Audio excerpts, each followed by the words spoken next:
first thing, yeah, we know the cooling measure came on 16 December. Okay, or I could say 17, but correct, it's 17. 10, 17, 16. Yeah, I still remember it was midnight. I went for my jog.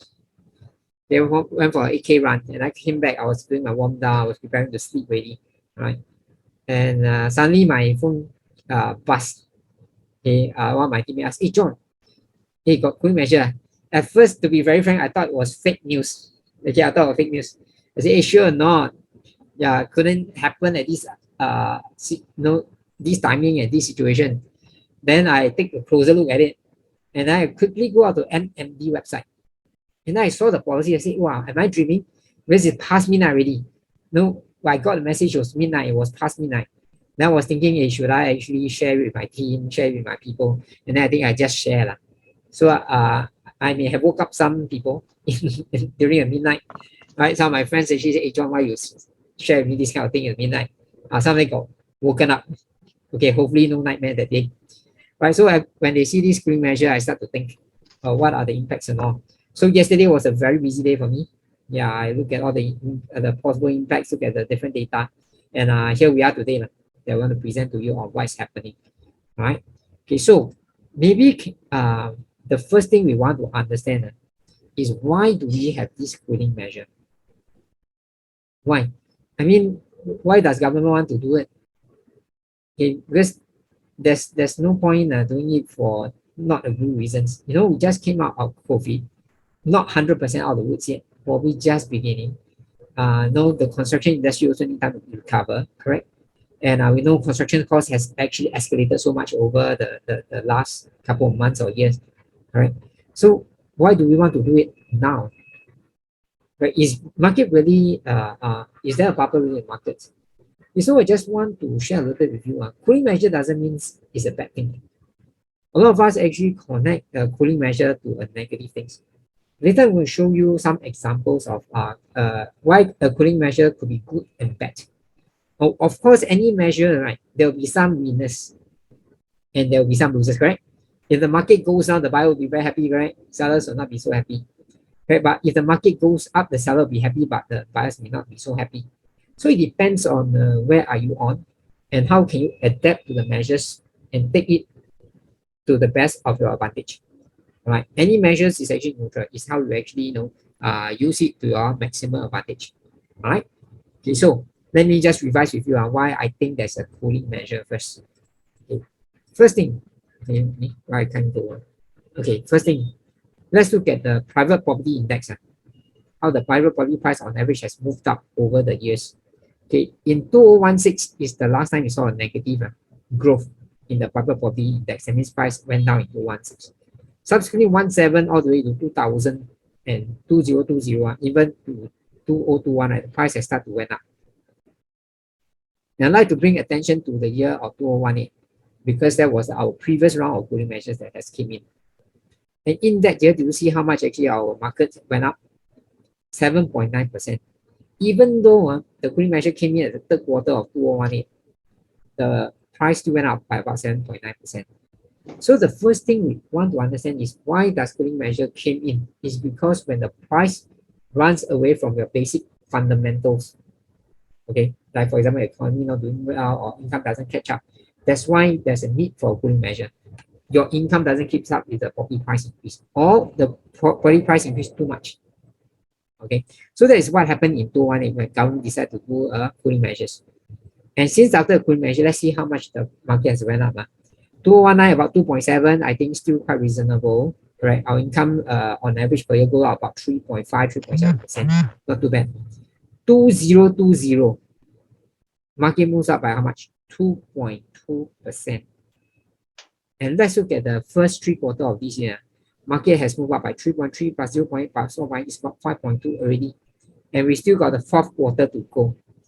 So looking at this situation, right, the market has moved up probably more than 10% already. So I believe that government is very concerned with this, especially this year of price increase.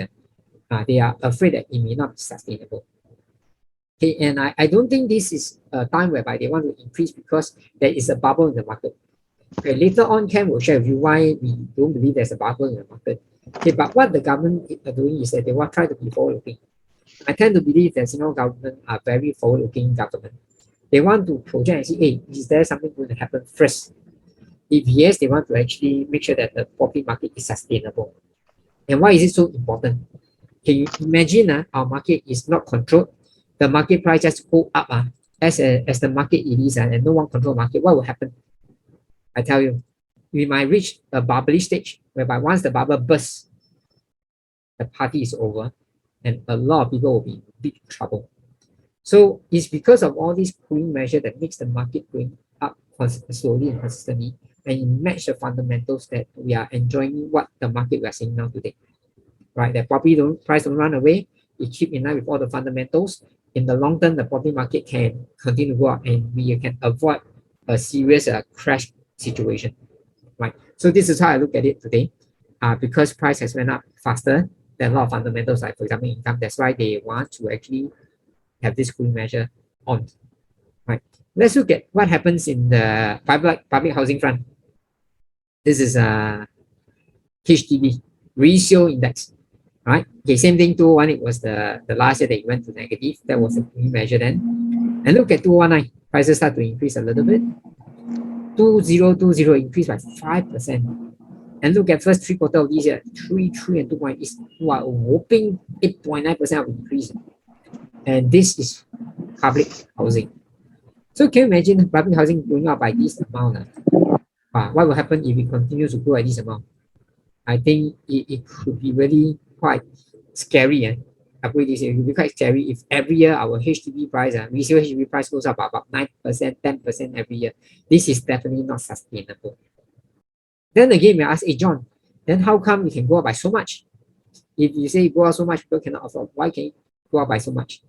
So if you can actually refer to this HDB index chart over here that you see, you'll see that actually HDB price has been depressed for years.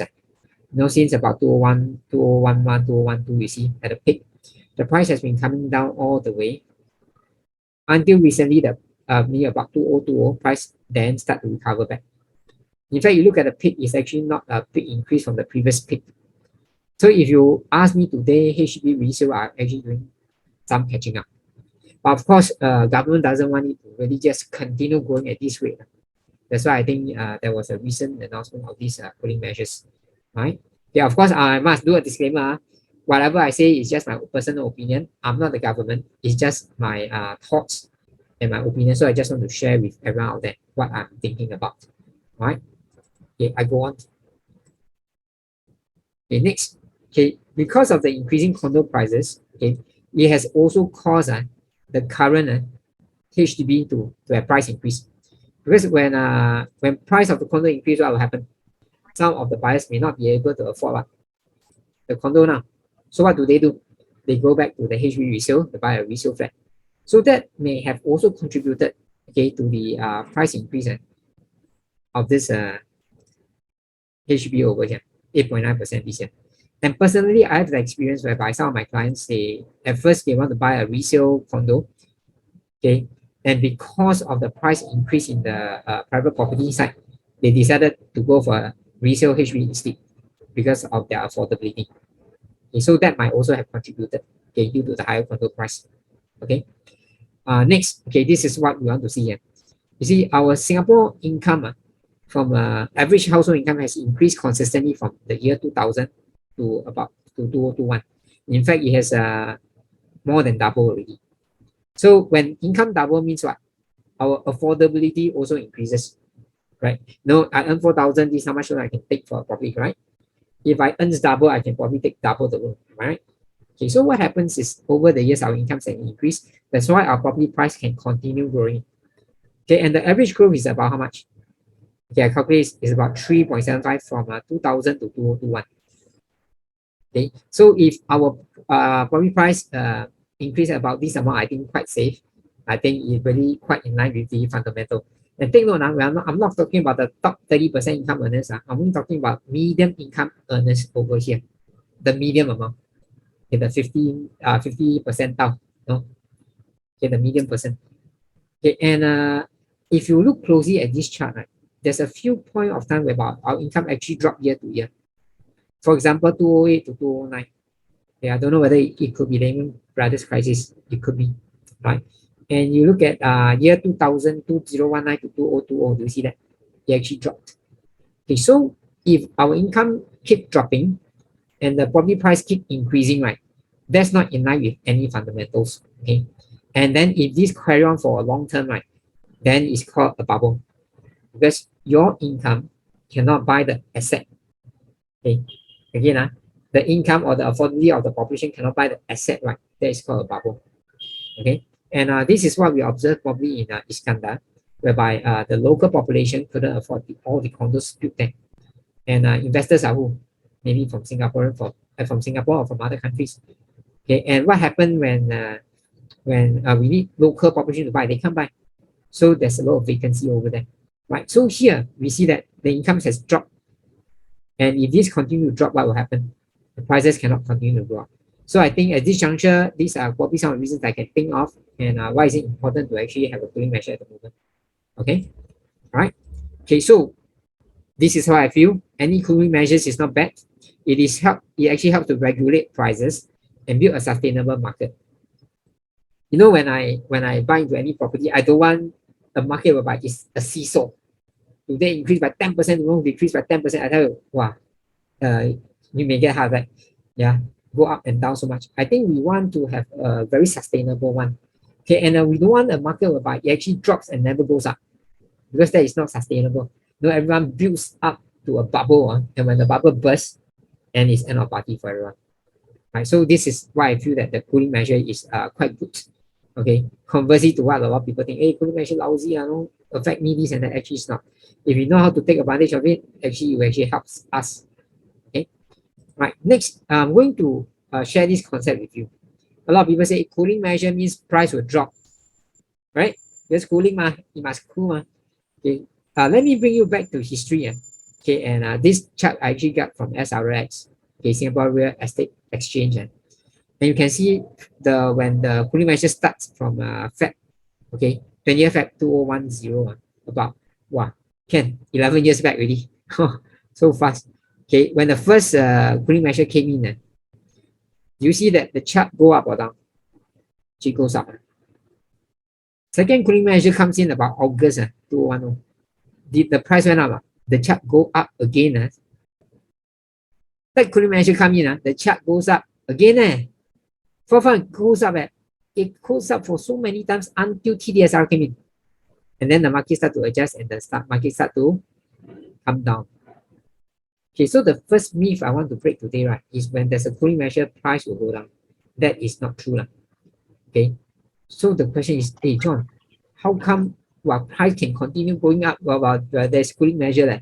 Is it the cooling measure not effective? No, I won't say that. Cooling measures is there to help us to build a sustainable market. Doesn't mean it will pull the price down. Okay, and in how come in this year, okay, the TDR when it's implemented, it actually came down. Okay, it's because that actually hits the basic affordability of Singaporean. Okay, last time we take loan, we don't have to go through this TDSR regime. It's easier to get the loan. But because the probably MAS or the government see that if we are over leveraged, there's a risk in the market, and the purchaser will also face a big risk if something unforeseen were to happen, like today pandemic, correct? So what happened is that they decided to implement this TDSR so that everyone today are more stable. Okay, and you find that after this, whatever cooling measure or even pandemic, there will be lesser number of fire sales. People don't panic. That's why it's called a sustainable market. So today I want to share one. Cooling measure doesn't mean price will drop. So if you are a buyer today, you think, wow, out there is going to have a lot of fire sale. I'm going to sell the property. Please listen later to what Ken will say. Okay, we're going to tell you what is going to happen. So in case you really think that you want to put off and yet price goes up, then you will miss a good chance. Okay, right? Okay, so next I'm going to share with you this concept called the knee-jerk reaction. Now, in every cooling measure, there will be market people talking about things will come down. Buyers say, oh no, things will be slower and all that. There will be definitely immediate reaction to this policy change. So immediately I will expect some immediate reaction. Some buyers will hold back. They say some sellers say, oh yeah, like that I decrease my price, or they hold back from selling. There will be some immediate reaction. So I will expect in the next maybe 1 or 2 quarters, we expect maybe some price adjustment. and lesser transaction volume. Okay, so do expect knee-jerk reaction in the market. So don't be surprised when you look at the news and some article came out say price is adjusted or next 1 quarter the price actually went down. That is actually perfectly normal. Okay, just like over here, you can see that some of the green measures once they implemented, it actually went down first, right? And then it came up again. Okay, this is called a knee-jerk reaction. I will expect that. Okay, so don't be surprised. Don't 1 quarter came out and say, wow, see, wow, will crash. No, not necessary. All right. Okay, move on. Okay, and I'd like to share with you this knee-jerk reaction in our recent history. Okay, this is from Q1 2018 all the way to Q4 2019. The price index change.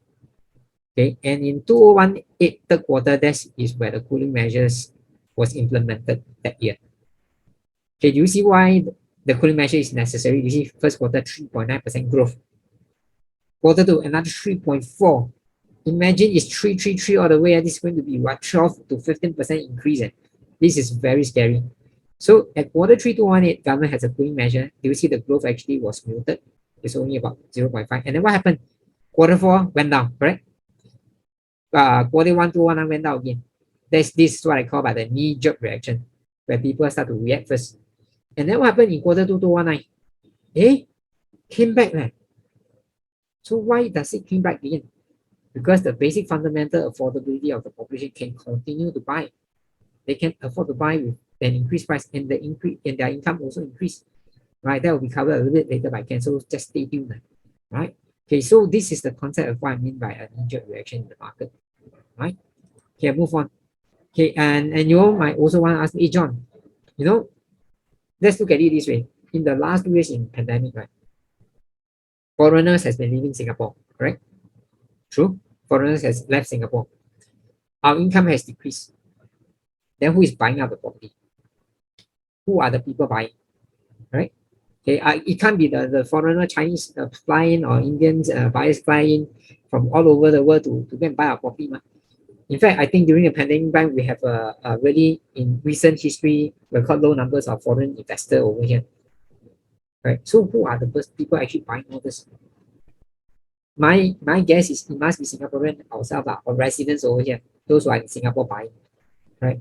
And this chart actually I shared many times before, and you all could be really familiar.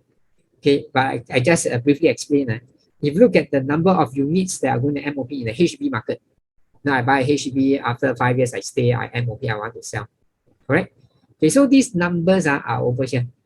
Okay, and if you look at the year 2009 to all the way 2018, right, on average it's only about 10,000 units of MOP units. Whereas in 2019 to all the way 2022, which is next year, 2022, the average about 3 times more, which about average 30,000 number of units going to MOP. And as an MOP HDB owner, I got 3 choices. Basically, broad base as 3 choices I can do. Number 1, I decide to continue staying in the flat. Number 2, I decide to sell my this HDB and upgrade to a condo again. That will cause a demand in the condo market. Or I can actually sell my HDB and then buy another resale HDB flat. Am I correct? So then cash out. So do you see these are the ones that actually created a lot of transactions right now? A lot of activity. I sell my house, I must buy one. Then I buy one house of this guy, this house must sell and then buy. Do you see the chain reaction? So if you ask me going forward, right, until 2022 or even next year, I will expect if these people will still want to upgrade or still want to change their house, there will be still a lot of transaction. Right. So fundamentally, I feel that this round of cooling measure may not really affect this kind of people. And there will be still transaction volume next year. Of course, initially there will be some knee-jerk reaction. They say, I'll wait, I'll see, look and see. Yeah, maybe next quarter I will expect things to be slower. But after that, when these people decide, I think I better take action. Price doesn't seem to move too much. They may want to come in and create the transaction numbers. Right? Okay, and I believe these 2 years, these are the numbers that are also creating the transactions in the market. Next, I also look at the total number of units they're going to MOP, including ECs, projecting forward. You can see that in 2022, about 35,000. 2023, also close to 20,000, not too bad. Only maybe in 2024, the numbers start to drop. 2025, then we want to start to be concerned. Right, so moving forward, looking at the numbers of upgraders in the market, I think this I'm not very concerned about really will it actually adversely affect the cooling measure will have a big impact on the market prices right now. Okay, yeah, move on. Okay, what are the changes? Okay, first thing you will look at three category of people: Singaporean, PR, and foreigners. So what are the changes here? Okay, Singaporean buying the first property, no ABSD, no change, still zero. PR buying the first residential property over here, also no change. The ABSD is still 5%. So does it affect these two groups of people now? Answer is no. As a Singaporean, I buy the first property. Okay, do I have any change? No. I still don't need to pay any ABSD. If I'm a PR, okay, I buy my first property, before and after, no change, still 5% of ABSD. Okay, so does it affect these two groups? I won't think so. Yeah, and I think most Singaporeans actually do what? They do decoupling, correct? Now, let's say me and my wife, we decouple, and one buy under the single name. Or husband and wife, I sell one, I buy two, each under single name, and most of them actually do that. So this group of people, I don't think has a lot of effect. Okay, let's look at the second changes. Okay, what if you buy a second property today? Wow, Singaporean or Singapore citizen, they increase from what 12% to 17% now. Third property and subsequent is 15 to 25%. Look at permanent resident. Okay, it used to be 15%, now 25. Third and subsequent property from 15 to 30%. Wow, double. Foreigners, first property, now we talk about foreigners, increase from 20% to 30%. Okay, entities, that means you're buying under using a company to buy from 25 to 35%. And these also apply to developer, housing developers. All right. So having said that, okay, if you really closely look at it, right, okay, this ABSD increase actually affect those who want to buy multiple property. So we're very clear here that the government, why we want to do this increase is they want to actually not affect those who are genuinely in need of property. Meaning, let's say I'm a Singaporean, I have BTO, I sell my BTO, I want to upgrade to my condo, to upgrade my life or my lifestyle. No problem, because it's not going to affect you. Or even as a PR, I have a genuine need to buy a house here, it doesn't affect you. But if you want to buy a second one and just to invest and churn up the market, that is what they want to discourage, as I see in this policy here. Right? Second thing, the foreigners, the big increase they want to really want to say, hey, foreigners don't come and don't disturb our market and make it unsustainable. It's going to get more expensive for them to buy. So in short, if you look at the general market, the condo market, there's three segments on look at. The core central region, the CCR, whereby it's built probably for investors one. Then that is the part that probably you may find good use, or there may be some no price adjustment that we may see. Okay, or really a decrease in volume for those that are built for investment for foreigners. If you look at RCR and OCR, which majority of the buyers could be Singaporean or likely to be Singaporean, I think that will not be really affected.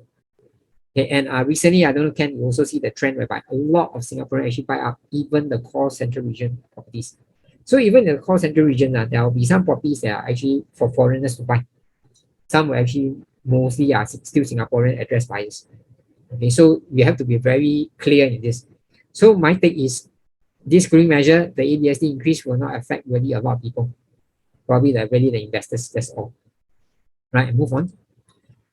On block, I will say that developers will be a bit cautious, because if you look at the ABSD now, it has increased. And if let's say I buy a land or a development, and then I could not complete within 5 years, then my ABSD may not be able to get the refund. Okay, all right. So this is something that I say that en bloc sellers, you might have slightly more challenge going forward. All right, and for those who want to buy en bloc and hoping for en bloc, this will be a potential challenge, something for you to take to remember and take into account in mind. All right, okay, all right. How about loan to value? Okay, also change. Okay, it has changed from 90% to 85% for HDB flats. If today I buy a HDB resale flat, I take a HDB loan. Okay, that means I don't take a bank loan. I buy a HDB resale flat, taking a HDB loan. The loan to value limit is drops from 90% to 85%.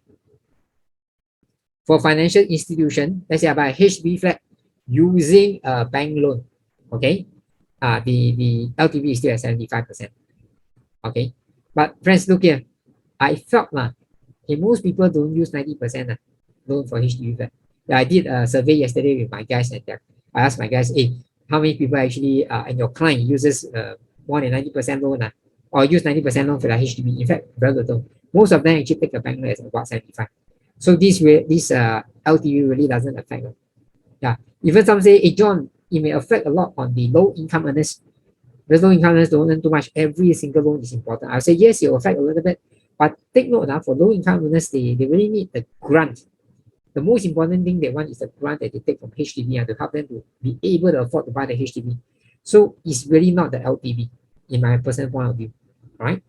Okay, so like I say, really not many people actually have 90% LTV. Right. So this is my segment that I want to share. So Ken, I'll pass over to you. Okay, please tell us more about what you have found out. Asking everyone this question. Yeah, Okay. What is that one question? What is the one question that everyone after this cooling measure have in mind? What is the burning question that you have in mind? If you think about it, I think everybody wants to know where the price is going. All right.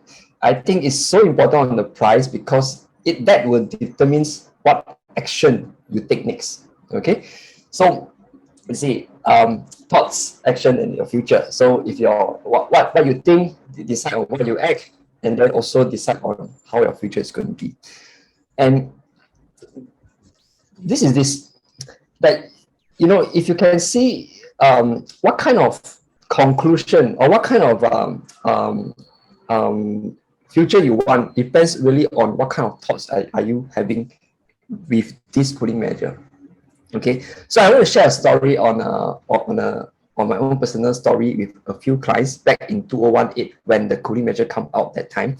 So I have this friend who was calling me and he was saying, hey, have a coffee and so on, and he was talking about buying a car.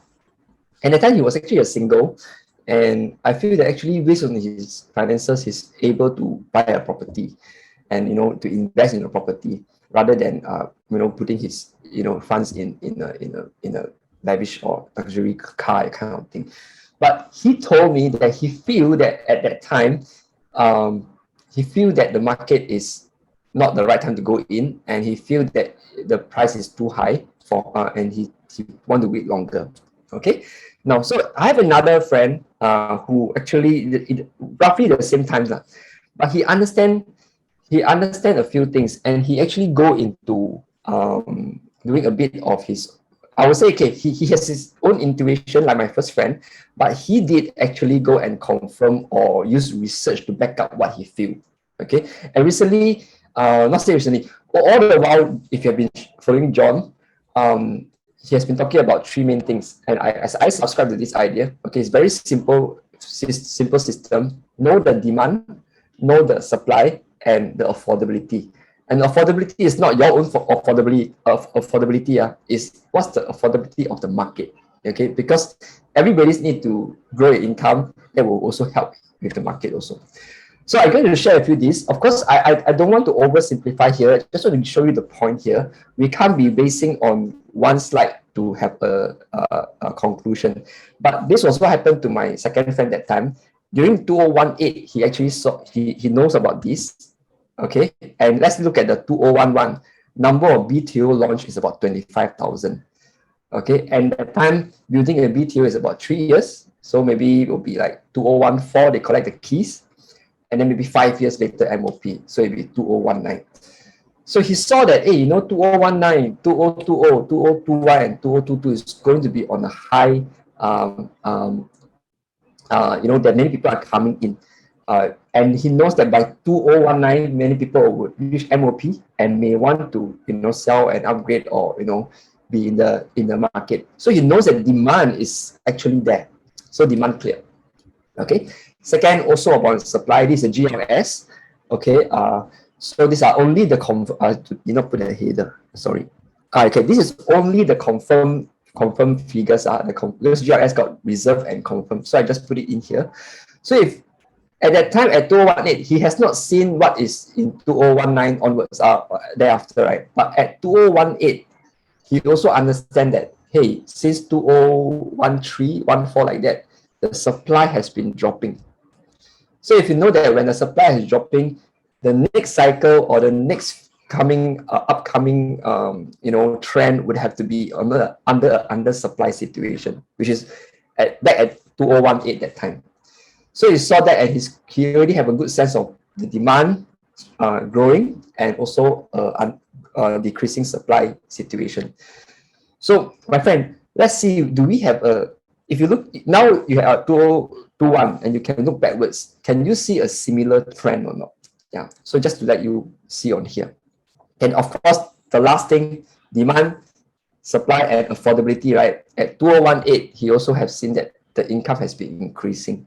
Yeah, so these are the things that would actually, of course, like I said, not just one slide, there are many other factors, but I just want to simplify so that you all can see the point that don't just go by your feel. Okay, don't go by your feel. If you have a feel, I think it's very important. As human, we got intuition, is good, but do your research. Take the data, take the numbers, and make an informed decision out of it. Just like my second friend. All right. Okay. So just a breather here. I'm going to go back onto the cooling measures here. Now the third one is actually about Tdsr. Now John has shared about the intention of why having cooling measure. Okay. He also shared that about the ABSD. He also shared about the LTV, which actually most people are not affected. All right. So now coming to this third one, the Tdsr, total debt servicing ratio. Okay, what is it that you need to know? I make it simple for you. Okay, how does it work is that previously was in 60%. Okay, so imagine if the household income, husband and wife add together, is 10,000.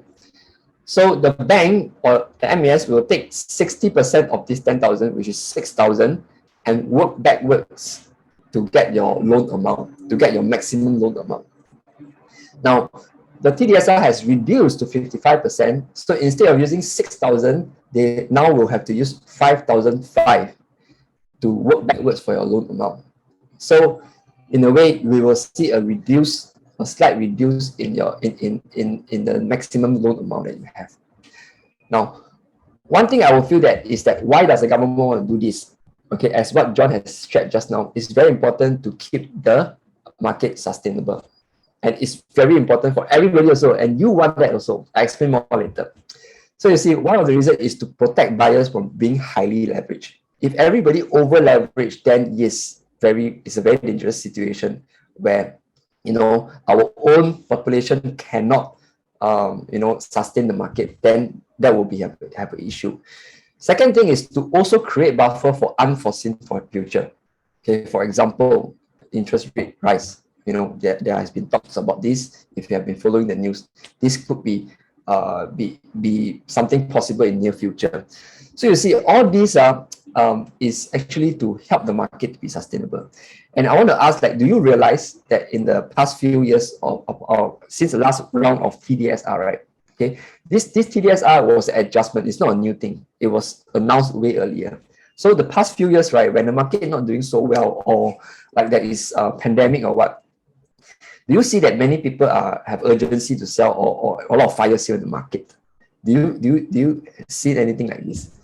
I think I do not personally see a very large number lah. Okay, that I would think that because the Tdsr, this one has protected the population from being over leveraged, and it shows that most people have the ability to hold. And because of that, with this slight adjustment, I personally don't see any major wave coming. And as an investor, it's very important that you want the market to be sustainable. Okay, you don't want the market to be drastic, go up, go down, and so on. If you're already in the market, you want your property to grow steadily in time, and not suddenly drop 30-40%. We will be very worried lah. So if you can grow steadily, okay, over time, this is what is a very good thing for an investor. Now the question is, where are you in the market? Are you already in the market, or are you waiting to come into the market? All right, let me carry on. Okay, so it's the effects of Tdsr. If you can see here, let's say I'll take the top row.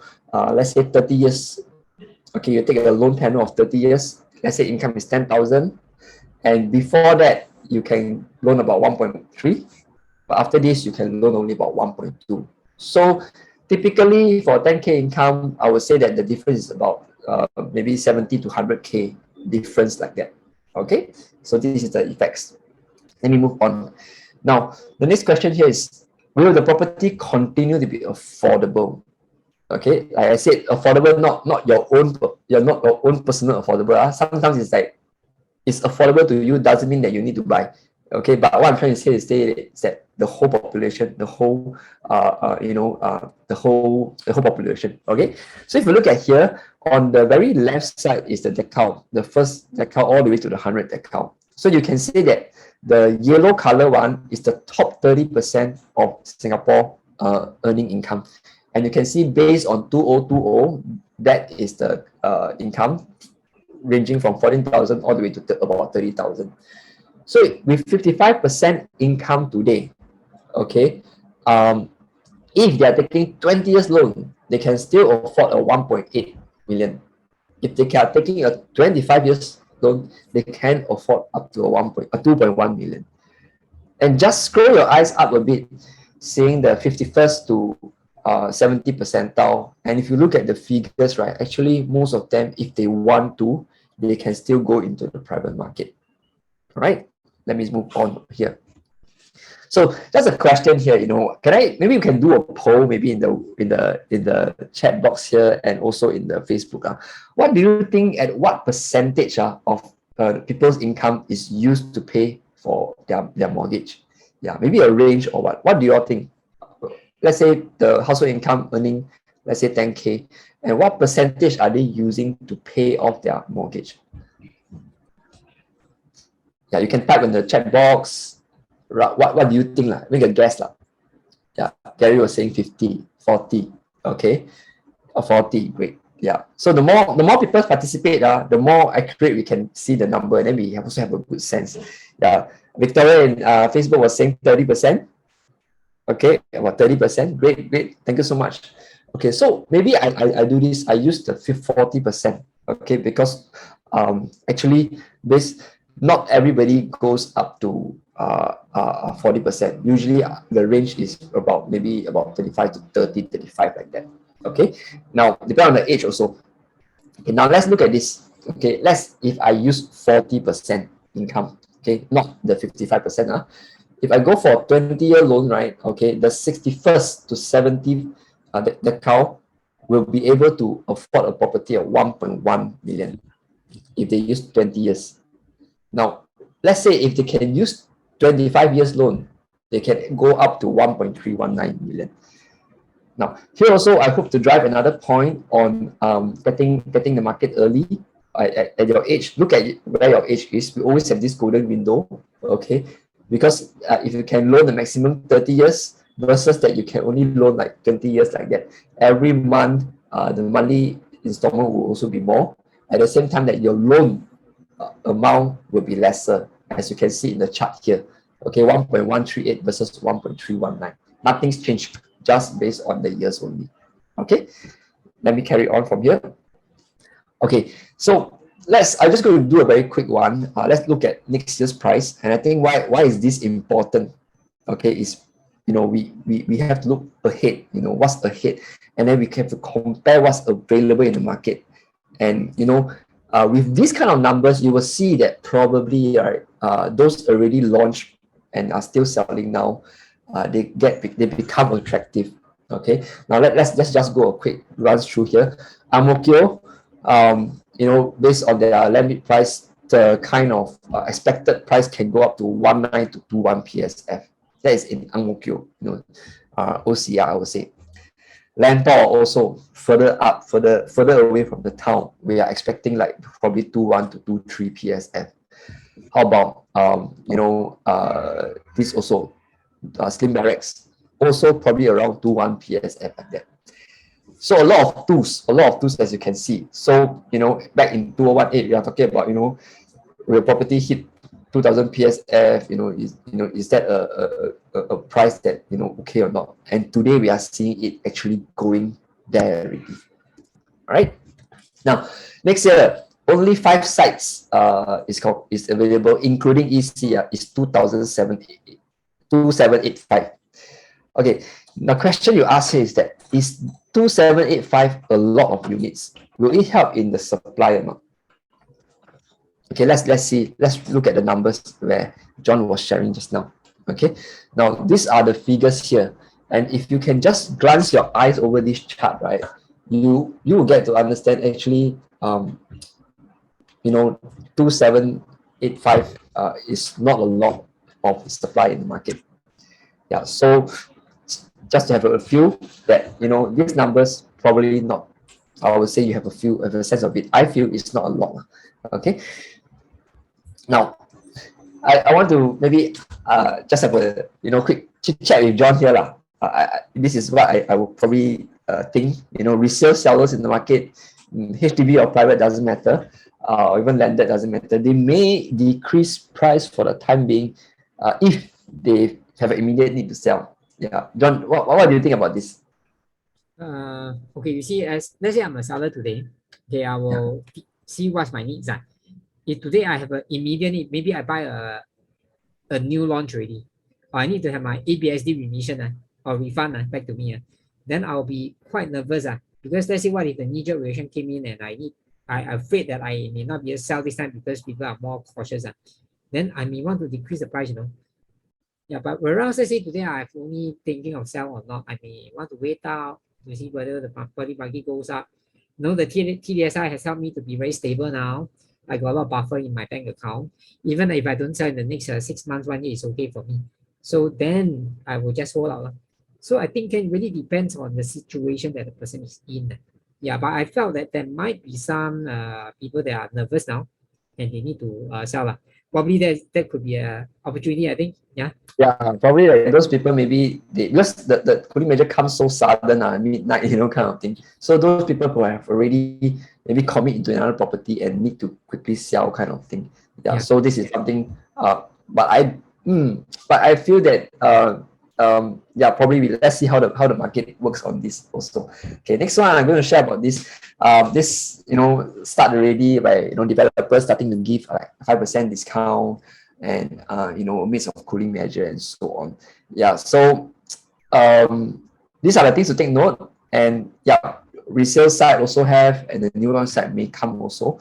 Yeah, I also think that probably developers may go on those kind of star buy idea. But of course, star buy, you must also see a lot of star buy is that the facing may not be as good. They want to push up the unit. That's why they put it star buy kind of thing. So really need to see whether is it really a star buy or not. And you need someone who is experienced, and you need someone who knows how to actually analyze to really see whether the star buy is really a star buy or not, or it's just a quickly want to push off to sell off the shelf kind of star buy. All right. Yeah. Now, I just want to conclude fast here, so we have some Q&A here. The thing is that I personally, or maybe we think that the price growth expected to slow down, okay, but it may not be a negative growth, just like what we saw back in the 1.8 like that. Okay. Now here, back to your thoughts, your action, your future. What do you really think about this cooling measure? Okay, and what are you going to do about it? Okay, that will determine on how's your future going to be like. So today, what you think is very, very important. Okay, now I personally feel that just now John was sharing about this knee-jerk reaction. Okay, I think it's expected to have because whenever cooling measure comes, people will be like, okay, what's going on? They take time to understand it and adjust and get used to it. But all these three are ABSD, LTV, and TDSR, right? It's nothing new. It's just adjustment only. So it's just about time, it's just about the matter of time where people start to get used to it, and then they start to see. And we need to take note on the long-term fundamentals, which is the demand, the supply, the affordability. Where are these demands showing us? Where are we going? Okay, and this knee-jerk reaction, right? One thing that we can take a look out in this so-called opportunity, you can say, is that they will have a knee-jerk reaction. Now, the only question is we don't know how long it is. It could be a short period, like 1 month. It could be like 3 months or even half a year. Yeah, but we do not know how long it is, but there is this period, and that is where we can actually be more active and go and see if are there any opportunities out there. All right. So with that, I conclude my my presentation here.